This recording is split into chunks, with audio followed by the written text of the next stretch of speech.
Imagine a hacker wants to break into the network of a massive Fortune 500 company. Usually when we picture this, we imagine like an incredibly elaborate, high-tech fortress. Well, absolutely. You picture a bank vault with reinforced steel, laser grids, retinal scanners. Right. And teams of security analysts staring at scrolling green code. We think the attacker is going to spend weeks writing complex malicious software to drill through that digital steel door.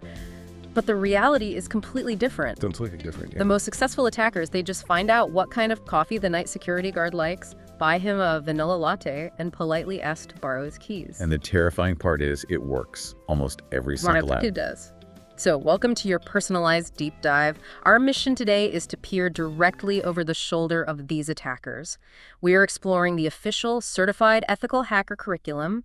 Specifically, we're looking at this fascinating module, Module 09, on social engineering. It is a great module. We are looking at how the world's absolute best hackers bypass multi-million-dollar laser grid security systems without writing a single line of malicious code. They manage this by targeting the weakest, most infinitely complex operating system on Earth, which is, well, human psychology. Human psychology, exactly. You see, it is highly comforting for organizations to view cybersecurity as a purely technological battlefield. We like to believe our security is binary.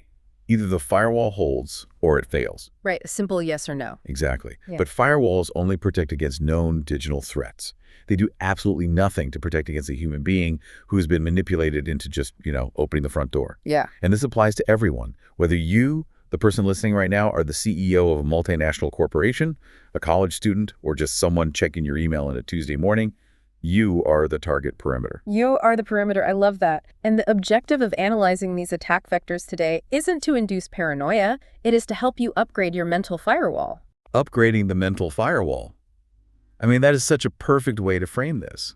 So to understand how attackers operate, we have to look at the psychology of what the curriculum calls the human patch. Social engineering, at its core, is the art of manipulating people so they just give up confidential information. Willingly, too. That's the crazy part. The core premise relies on the fact that people are often completely unaware of the value of the information they hold. Right, like an employee might think a seemingly innocent detail, like the schedule of the cleaning crew, is totally useless. But to an attacker, that schedule is the key to timing a physical breach. Exactly. But why do we hand this information over so easily? The curriculum identifies several deeply ingrained psychological triggers, starting with authority. Authority is a powerful lever because, we are conditioned from childhood to obey it without question. Yeah, you don't argue with the boss. Right. Evolutionary and societal structures rely on us following the instructions of those in charge.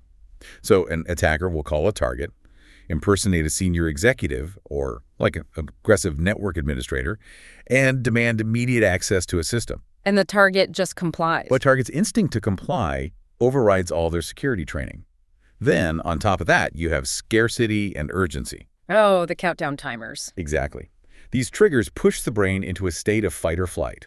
If an employee gets a message claiming a ransomware countdown has started, or a consumer gets an email saying their bank account will be permanently locked in 5 minutes unless they verify their credentials. Panic sets in. The logical, critical thinking part of the brain is bypassed entirely. The focus narrows purely to resolving that immediate threat. Okay, so this brings me to a part of the underlying psychology that I find, honestly, genuinely difficult to swallow. Uh-oh, which part? Well, when looking at the specific targets, ethical hackers point out that attackers frequently abuse the over-helpfulness of the help desk. Oh, right, yeah. They exploit an employee's desire to assist a bedridden colleague or help someone who sounds panicked because they forgot a password. It feels incredibly cynical to label basic human kindness and customer service as a security vulnerability. Are we seriously supposed to treat being helpful as a character flaw? I completely understand why that feels so abrasive. It really runs counter to the entire social fabric we rely on to function as a society. Right, we're supposed to help each other. We are. But attackers approach this with cold, mechanical efficiency. They aren't passing moral judgment on kindness, they're simply weaponizing it. Weaponize kindness? Wow. They know that a receptionist or a technical support agent derives genuine fulfillment from solving problems. It is literally their job description. Yeah. So attackers exploit the social rule of reciprocation, the instinct that if someone is vulnerable and asks for a favor, we are obligated to help them. And that leads to the starkest reality of the entire ethical hacking curriculum. Yeah, there's no hardware or software patch to fix this. Not at all. An antivirus program cannot prevent an employee from willingly reading a temporary password over the phone because they feel genuine empathy for a caller who claims they're about to be fired. Constant, educated vigilance is the only actual defense mechanism. So if that is the psychological blueprint, what does it look like when an attacker translates this into the physical world? Because the physical cons in this module are shockingly bold. They really are. People think of hacking as just keyboards and screens, but the physical element is huge. We hear terms like dumpster diving, which, I mean, that conjures up an image of a cliché 90s spy movie. But the reality is much more systematic. Very systematic. Attackers aren't just looking for discarded hard drives. They are mapping the entire social architecture of a company straight out of the recycling bin. Yeah, they are looking for phone bills to see who calls who, organizational charts to understand the hierarchy, policy manuals to learn the internal jargon. And the absolute classic sticky notes with passwords printed right on them. Yes, the sticky notes. It serves as this analog reconnaissance phase. Exactly. And once an attacker maps the organization, they attempt physical entry.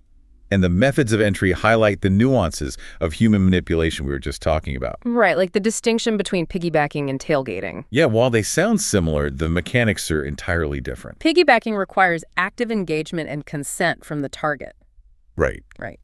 An attacker might walk up to a secure badge access door carrying a stack of heavy boxes or wearing a fake cast on their arm and ask an employee to hold the door open. Exploiting that instinct to help. Tailgating, conversely, involves no consent at all.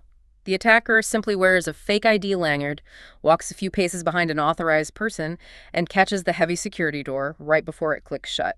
So they just exploit the polite assumption that the person walking confidently behind you naturally belongs in the building. You're not going to turn around and interrogate a guy in a suit. No, of course not. And once they're inside, they can execute what might be the most brilliant and evil tactic in the entire curriculum. Reverse social engineering. Reverse social engineering. It sounds backward, but it is a masterclass in manipulation. It basically operates in 3 distinct steps. Step 1 is sabotage. Right. The attacker quietly corrupts a workstation, severs a network connection, or unplugs a crucial piece of hardware. Then step 2 is marketing. The attacker advertises themselves as the solution. They might leave a highly realistic-looking business card for IT support directly on the victim's desk. Or even code a phone number into the error message they just created on the screen. The setup is like a sketchy mechanic secretly sneaking into your driveway at night and loosening your car's spark plugs. The next morning, your car breaks down on the highway, and conveniently, that same mechanic pulls up right behind you in a tow truck to offer help. It's so devious. And the psychology behind why this works is profound. The third step of reverse social engineering is simply to wait. Just wait for the victim to initiate contact. Yes. When the victim finally reaches out for help, their defenses completely evaporate. They are experiencing stress and frustration from the sabotage. So when this supposed expert answers the phone or arrives at the desk, the overriding emotion the victim feels is relief. Because the victim was the one who initiated the interaction. Exactly. They instantly grant the attacker trusted status. The cognitive dissonance required to suspect that the person fixing the problem is also the person who caused it. It's just too high for most people in a moment of panic. They just want their computer working again. Right. The target will happily hand over any administrative password the attacker requests to resolve the issue. It is wild because the victim thinks it was their idea to ask for help. But this manipulation isn't just happening at the front door or in the office cubicle. The exact same principles apply to our digital lives. Oh, absolutely. I mean, we all know about the classic mass spam Nigerian prince emails, but the evolution of phishing has moved away from casting wide nets. Ethical hackers are now tracking highly targeted precision attacks. The shift has been from using a shotgun to using a sniper rifle. The curriculum outlines spear phishing, which involves highly specialized, researched content directed at one specific employee, or a very small department. So the message is disguised to look like it comes from a trusted internal source. Often to steal specific trade secrets or network credentials.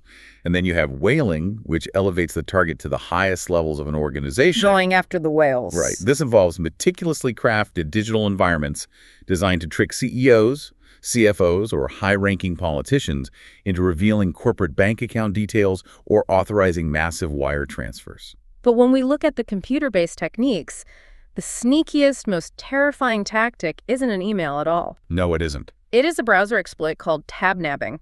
I read how this works and immediately looked at my own web browser where I currently have like 24 different tabs open. It's a total mess. But tab nabbing seems to weaponize that exact behavior. It does. Yeah. The technical mechanism of tab nabbing is brilliantly simple. You have multiple tabs open. One of them happens to be a malicious site you stumbled onto, perhaps through a compromised link or a weird redirect. Okay. The page might look completely blank or innocuous at first, but embedded in that page is a background JavaScript function that monitors your focus. Monitors my focus. Yeah, it waits for you to click away and look at another tab. Oh. Maybe you switch over to read an article or check your email. The moment the script detects that the malicious tab is inactive and you are no longer looking at it, it dynamically rewrites its entire document object model, or DOM. It just changes itself in the background. Completely. It changes its favicon, its title, and its visual interface to look exactly like the login screen of your bank or your Microsoft 365 portal. So 20 minutes later, I am cleaning up my browser and I click back to that tab. I see a bank login screen. My immediate, unquestioned assumption is, oh, I must have had my bank open earlier and my session timed out for inactivity. I need to log back in. And you type in your credentials, and they're instantly captured. That is terrifying. It is essentially trusting our own messy desks. We open 20 tabs and implicitly assume they remain static. We feel a sense of ownership over the workspace we created. That is exactly the vulnerability. These attacks succeed because they exploit the inherent trust we have in environments that we curated. Wow. If an unsolicited pop-up appears on your screen asking for a password, your guard goes up immediately because you recognize it as an external intrusion. Right, pop-ups are always bad. But with tab nabbing, you open that tab. You let your guard down because you completely fail to realize that a web page is a dynamic piece of software that can alter its disguise the moment you look away. That is so unsettling. And as dangerous as that is, we are now entering a completely new era of digital deception. For years, the #1 piece of advice security experts gave to spot a phishing email was to look for poor spelling and bad grammar. The old typo trick. Right. If an email had strange syntax, it was probably a scam. But that advice is now dangerously obsolete. It is worse than obsolete, honestly. Relying on it provides a false sense of security. The integration of artificial intelligence has fundamentally altered the landscape of social engineering. Because of large language models. Exactly. Attackers are leveraging tools like ChatGPT to effortlessly generate grammatically flawless, highly persuasive text. But the real danger isn't just fixing typos. It is the ability of AI to analyze and perfectly impersonate a specific human being's communication style. And the ethical hacking curriculum provides a really illuminating case study for this. It looks at how an attacker can train an AI on the distinct communication styles of two different people. Let's call them Sam and John. Okay, Sam and John. Sam writes these incredibly poetic, complex messages. He might post online about the celestial orb's descent, casting an ethereal kaleidoscope of hues upon the atmospheric canvas when talking about a sunset. Very dense, sophisticated vocabulary. John, on the other hand, is extremely casual. He responds with short fragments like, yeah, I guess so. I just love how the colors change. Right. So when an attacker feeds past public conversations, like from social media forums or leaked email chains, into an AI model, the system isn't just reading the words. What is it doing? It is analyzing the structural syntax, the vocabulary density, the punctuation habits, and the emotional tone. The attacker can then prompt the AI to write an urgent message to John, claiming a severe family emergency and asking for an immediate funds transfer, instructing the AI to use Sam's exact linguistic fingerprint. And because the message sounds precisely like Sam, the cognitive load required for John to pause and question if it is actually his friend is incredibly high. He recognizes the style, so he trusts the source. And it goes far beyond text, doesn't it? The technology for voice cloning has advanced at a terrifying pace. Oh, it's wild. Attackers are using platforms driven by neural networks, things like Bead.io or Murph.io, that can clone an individual's actual voice from remarkably small audio samples. You barely need anything anymore. Think about the videos you posted to your own social media last week. Think about a podcast interview or a quick Instagram reel. That is all the audio an attacker needs. Because the underlying deep learning models don't just record the voice. They break down the individual phonemes, the breathing patterns, and the unique intonations of the speaker. That is just crazy. Once the model has captured that underlying pattern, an attacker can type any text they want into a prompt, and the AI will synthesize the speech in the exact voice of your boss, your spouse, or your child. Which forces us to ask a really difficult question. If an AI can perfectly copy my boss's nuanced writing style, and a tool can replicate my mother's voice from a 3-second video clip, how on earth are we supposed to authenticate anyone over the phone or email anymore? This is why the cybersecurity industry is rapidly shifting toward an architecture known as zero trust. Zero trust. Zero trust means removing implicit trust entirely from the equation.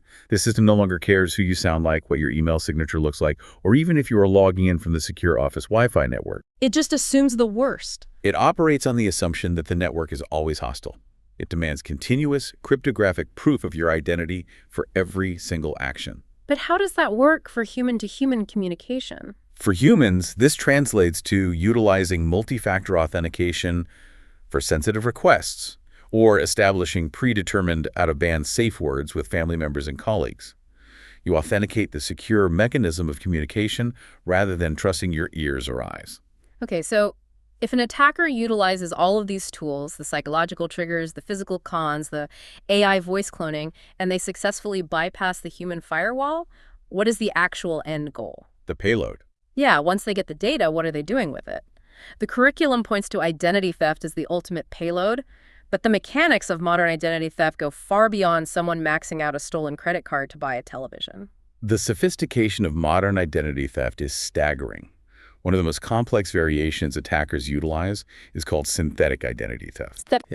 Instead of stealing a complete profile to impersonate you directly, the attacker steals one foundational piece of real information, typically your social security number. Okay.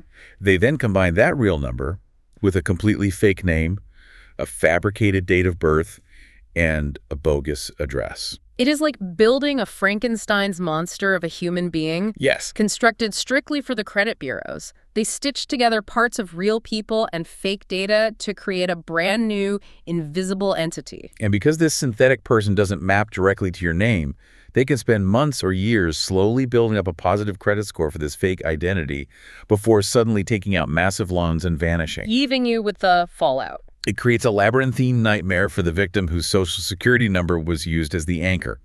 But while financial ruin is devastating, the curriculum highlights a variation that crosses the line from digital fraud to actual physical danger. Or medical identity theft. Medical identity theft.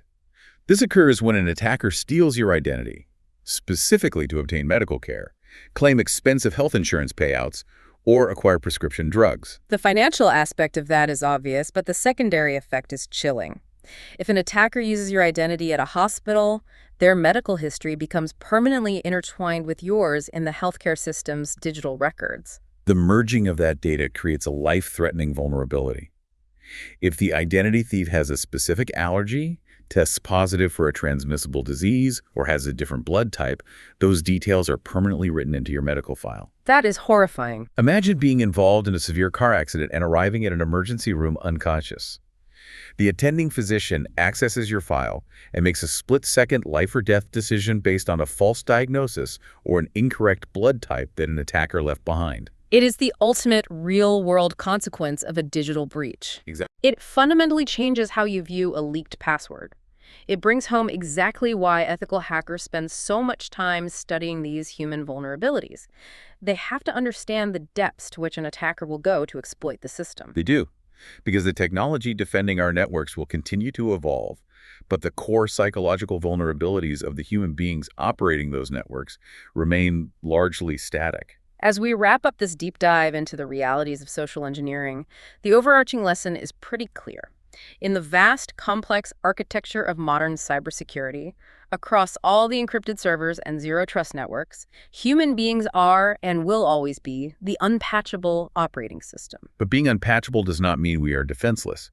Awareness and critical thinking are the most effective security protocols we have. You don't need a master's degree in computer science to stay safe. You just need to cultivate a healthy, educated pause. Just a pause. Right. It is about taking a single breath before you click on that urgent tracking link, taking a moment to verify before holding a secure door open for a stranger, and double-checking a request before transferring funds, even if the voice on the other end of the phone sounds exactly like someone you trust. It is the conscious transition from extending implicit trust to requiring verified trust in every single interaction. Before we let you go, considering everything we have uncovered today about the manipulation of human psychology and the capabilities of modern technology, we want to leave you with one final thought. We talked about AI perfectly mimicking your writing style and deep learning models perfectly cloning your voice. We are rapidly approaching a reality where your digital ghost, the accumulated data profile of exactly how you sound, how you write, and how you behave, is indistinguishable from you. It really is. If your bank, your employer, and even your own family over the phone can no longer tell the difference between the AI replica and the real you, at what point does your digital identity become more real to the system than the flesh and blood person listening right now? Wow. Something to think about the next time your phone rings. Thanks for joining us on this deep dive. Stay vigilant out there.